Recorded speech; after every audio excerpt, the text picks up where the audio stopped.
For today's critical thought, we are talking about co-op style games, with the upcoming release of the Suicide Squad game getting very mixed receptions from people who are worried about it. We're going to talk about why it's a lot harder to make a game about people working together than you might think, and how this relates to some of the recent examples we've also had a chance to play here.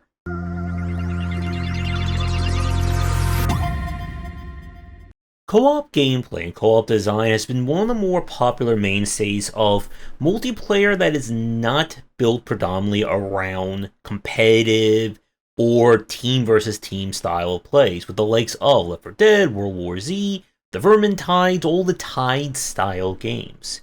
But while this has been a very popular form of gameplay for people looking for multiplayer, again without the high stress of worrying about MMR, rankings, and season play, it is far harder than you might think in order to make a very popular and something that is worth engaging in time after time again.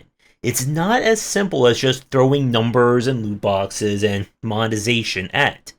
And it's why, again, that a lot of people have been having some questions about the Suicide Squad game that we'll come back to in the later part of today's video.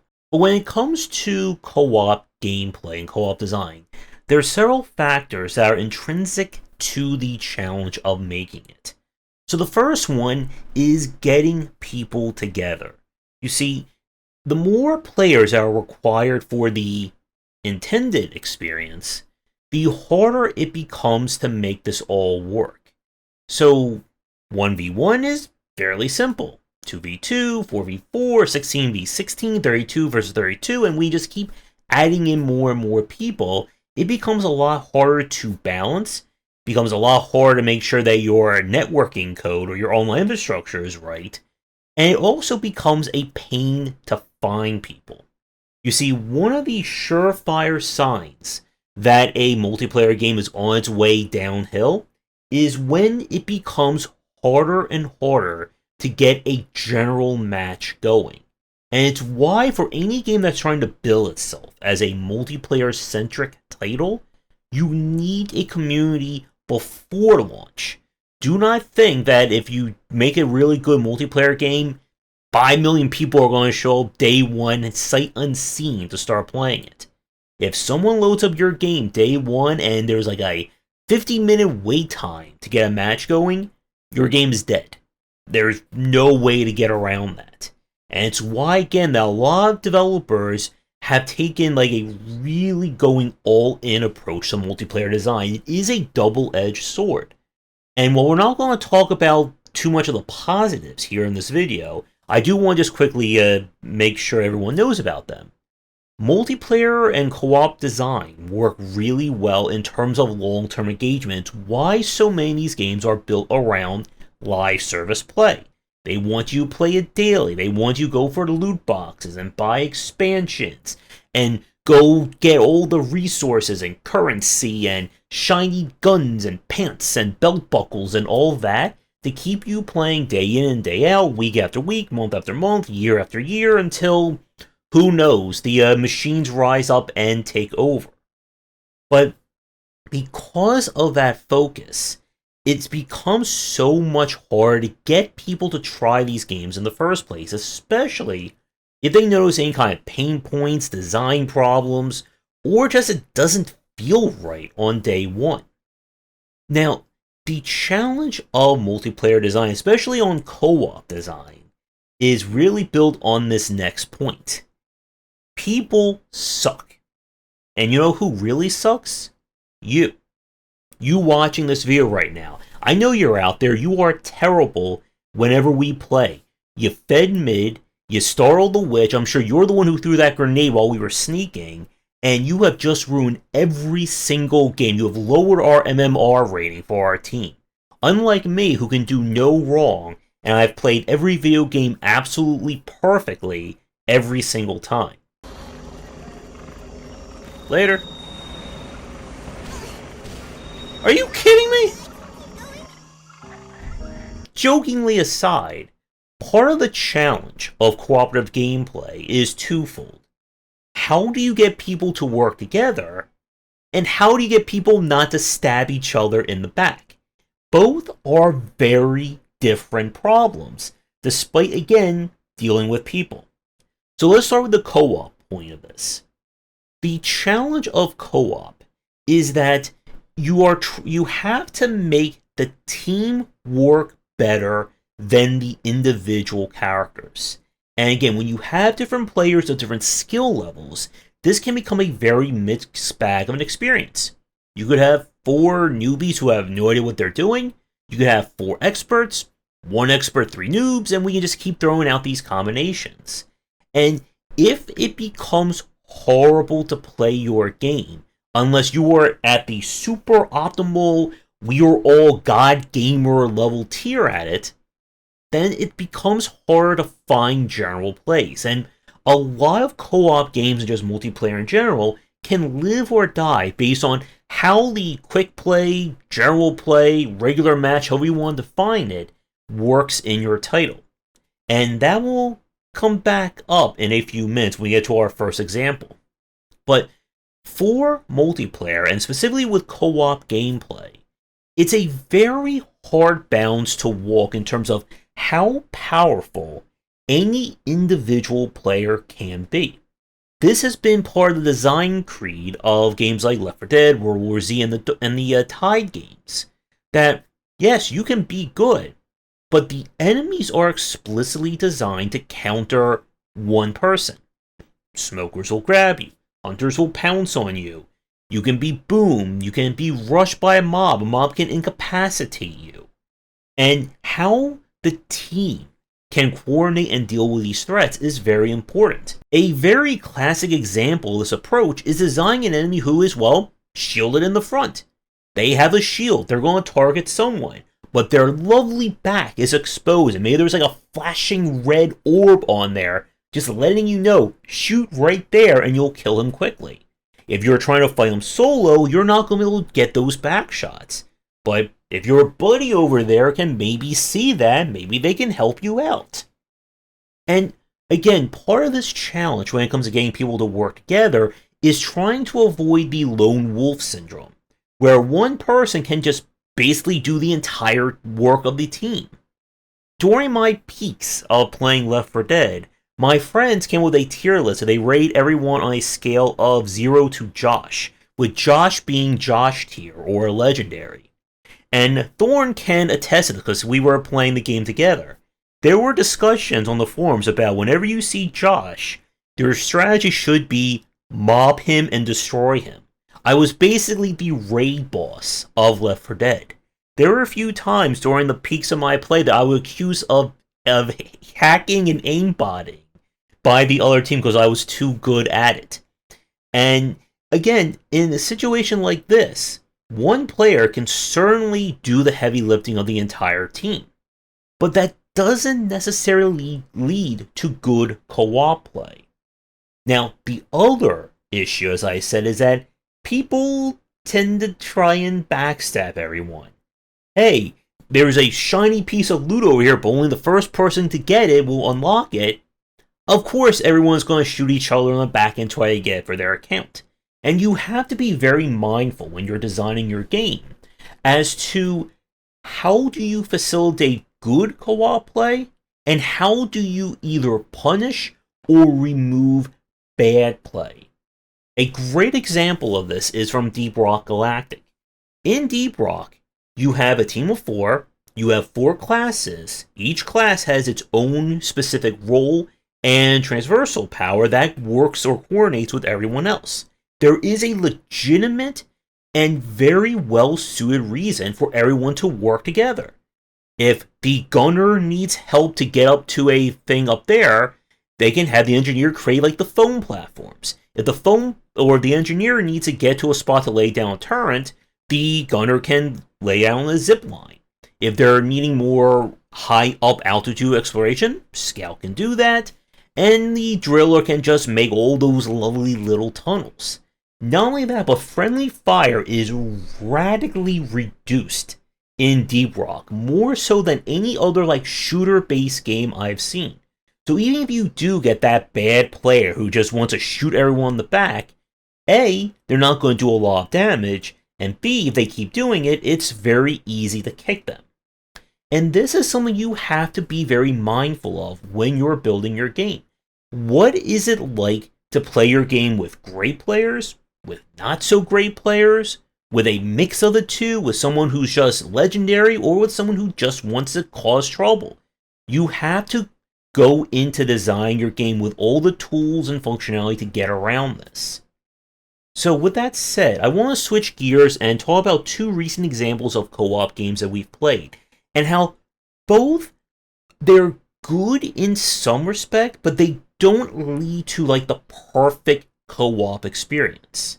I want to start with GTFO. And none of you should GTFO. You should do the YouTubing stuff, shameless plug here, and stick around. But GTFO is kind of designed as the hardcore co-op game. This is for the group of people who play expert realism on Left 4 Dead. They played World War Z and Darktide and Vermintide and all that on the highest possible difficulty. This is a game where you need specifically 3 friends. Not 2, not 1. You need everyone to be coordinating. It is an incredibly hard game to play. This is a title where your entire mission can fall apart if a wave comes too early or your group was not properly set up for it. It is very rewarding to play, but it is incredibly punishing to play as well. It even requires you to make use of a command prompt in order to find information as you're playing through it. It's a title that if you can get 3 friends together who are all really great at this kind of gameplay, you will find one of the best and rewarding co-op experiences.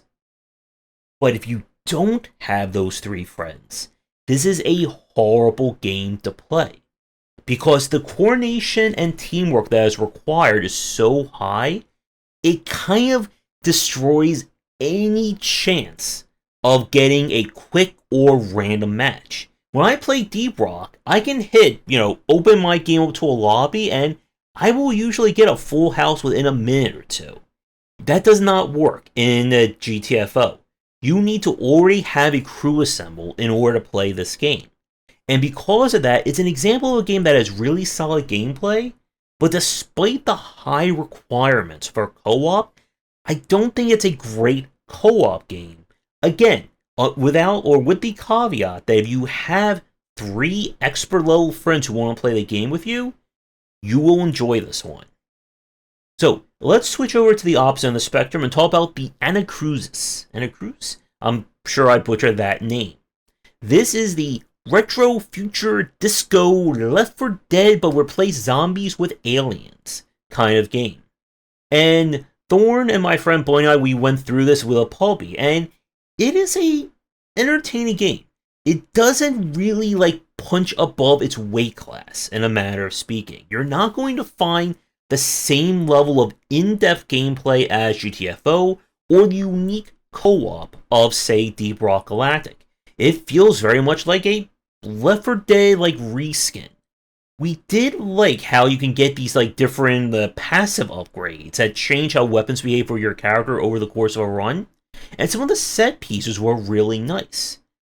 But the problem is that it didn't feel as engaging to play as a co-op game. The levels are very wide in terms of their layout and spacing, so you don't really have to worry as much about being caught in a bad position. And while these set pieces were amazing, the general exploration and moving from point B just felt kind of drab after a while. It is far more limiting in terms of mission variety compared to a Left 4 Dead and GTFO and so on. But it is still a better co-op experience. It's very pick-up and friendly. You can play this with bots. You can play this with 2 friends, 3 friends, 1 friend, pubs, whatever, and you'll still have an entertaining time. And again, if you want the perfect co-op experience, both the gameplay and the cooperation must be on point. So with that said, let's turn this over to Suicide Squad, and why a lot of people are very leery, or they have been leery of this game for some time. So, after the original announcement, people were all gung-ho to play this one. But then news started to break that Rocksteady was turning this, or it was decided to be more of a live service shooter, with all the trimmings, trappings, and I'm sure monetizations that go with it. And as more and more footage came out, what we saw was kind of a degrade of the general gameplay. And you see, this, my friends, is the other major challenge of co-op games. The more players that you can have in a group, clan, team, however you want to define it, the weaker each individual character has to be. So when we look at, say, something like a Left 4 Dead, every character has the same general abilities. No one has any superpowers one way or the other. And the reason why is to keep balance, and it's also to keep the gameplay consistent. As a good example of kind of how this can fail, we played Gotham Knights about, I think, earlier in 2023. From a technological standpoint, 4-player co-op in an open world like Arkham Knight, Arkham City setting is absolutely brilliant. That is phenomenal that they were able to do that. But you see, here's the problem. All the gameplay and depth of the previous games from Rocksteady, again, Gotham Knights was not made by Rocksteady, just to drive that point home. All the advanced tech, advanced upgrades, better combat, were all kind of sanded down, and all the edges were smoothed over to try and make this work with 4 players. So you end up with 4 characters who all feel like a quarter of Batman from those other games.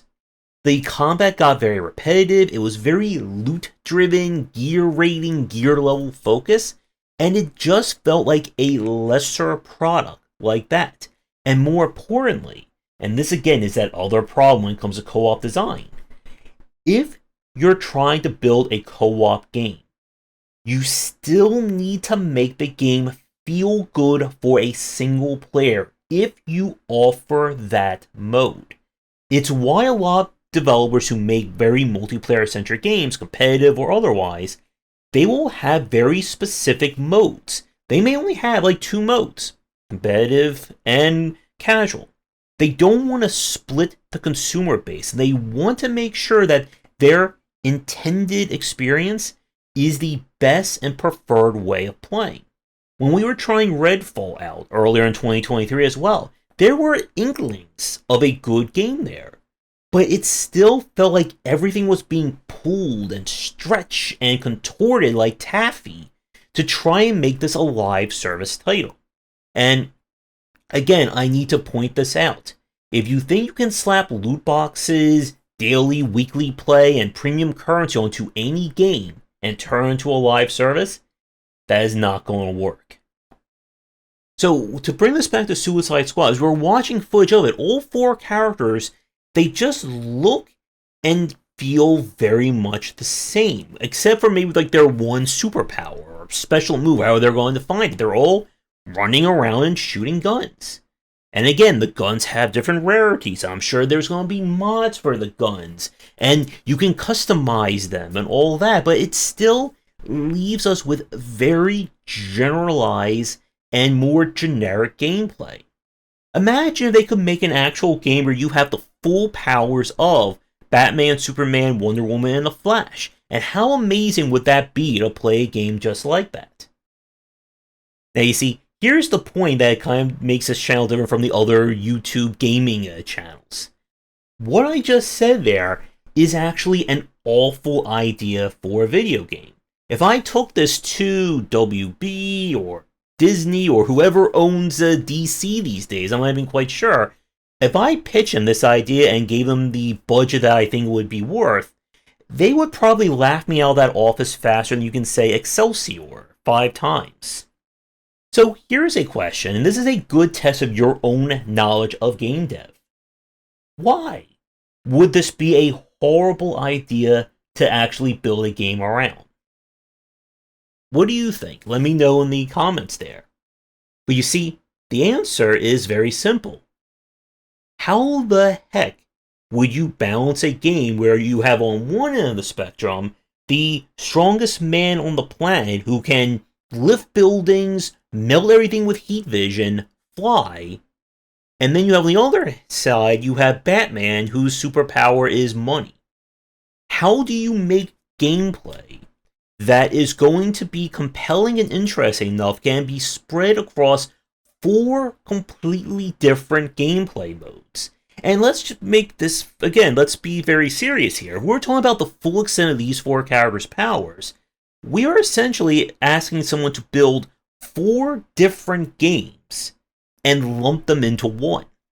And some of you may argue, well, just make it a beat-em-up or a 2D action game, but that's not the challenge. And the other point is, how do you make it interesting to play as one character or the other? I could imagine something very dopey, like, oh no, the green door means there's kryptonite, so Superman can't interact with it.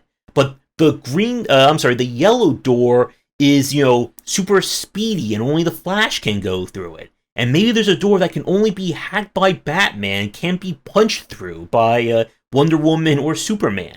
How exciting would that be to play a superhero game where Superman can't get past a door?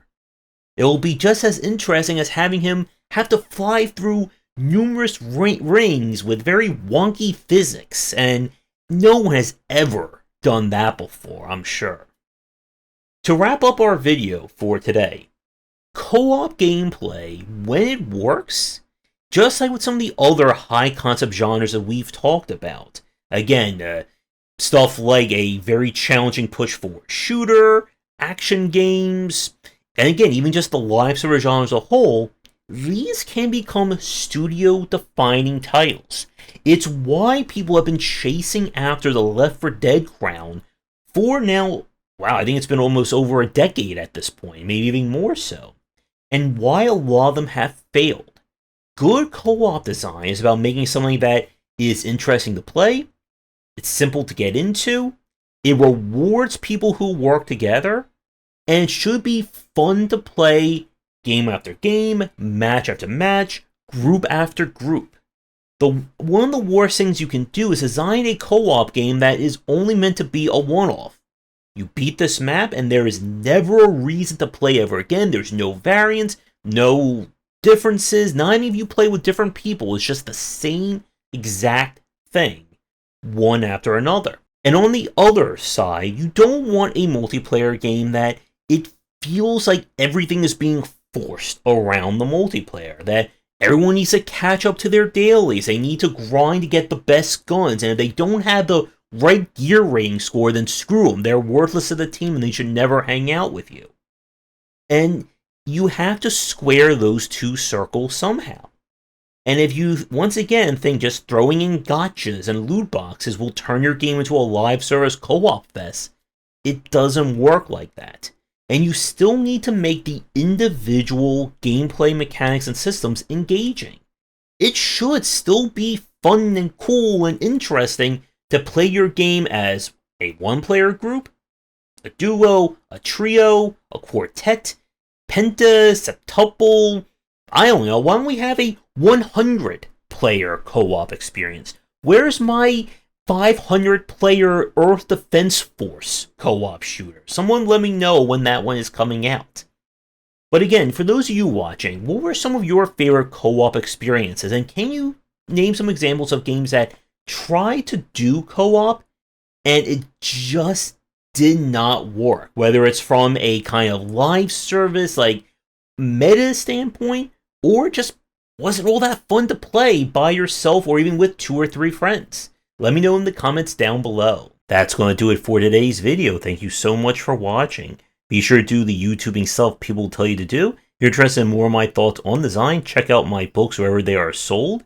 Visit our Discord and Patreon, and come back for daily discussions on game design here, and on game wisdom, where you some of the art and science of games.